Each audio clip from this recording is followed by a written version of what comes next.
young boys with hair fall, a very common happening these days. It can be androgenetic alopecia या male pattern baldness.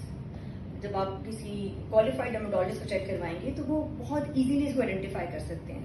मैं जब बताती हूँ कि ये मेल पैटर्न बॉल्डनेस है या एंड्रोजेनेटिक एलोपेशिया है, जिसको आम ज़बान में हम विरासती बाल झड़ कहते हैं, तो वो एक डिनायल का एस्पेक्ट एक मैं हमेशा देखती हूँ.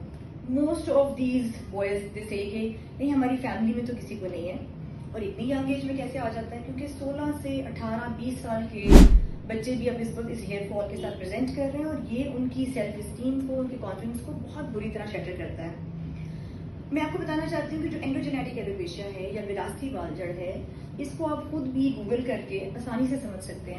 अगर आप मेल पैटर्न बॉल्डनेस लिखेंगे और उसके इमेजेस खोलेंगे तो आप आराम से देख सकते हैं इसके 7 ग्रेड्स होते हैं कि आप इसको कौन से ग्रेड में फॉल कर रहे हैं. टेम्पोरल रिसेशन से स्टार्ट होता है, यहाँ से बाल पीछे की तरफ जाना शुरू हो जाता है, थोड़ी सी वाइड हो जाता है फोरहेड. उसके बाद फिर वर्टेक्स के ऊपर हेयर लॉस होना शुरू हो जाता है, फिर बीच वाला बाकी सारा एरिया इन्वॉल्व होता है.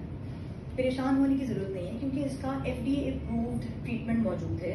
इसके लिए कुछ खाने की मेडिसिन होती हैं, कुछ लगाने की मेडिसिन होती हैं जो टोटली सेफ हैं.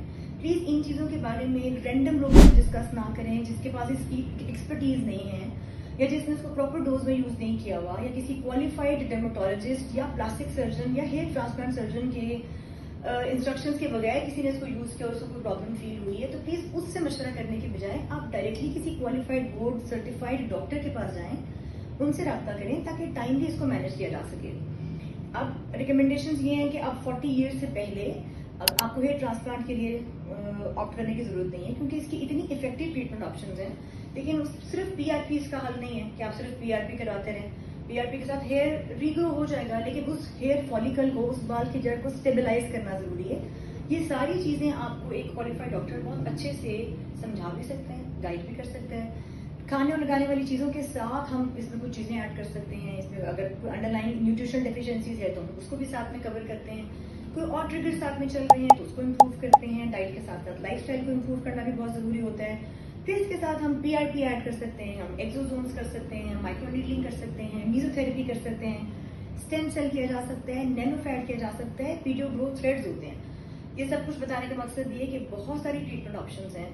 ऐसा मुमकिन नहीं है कि कोई कहे कि मैंने इलाज किया और उनका हेयर फॉल रुका नहीं है.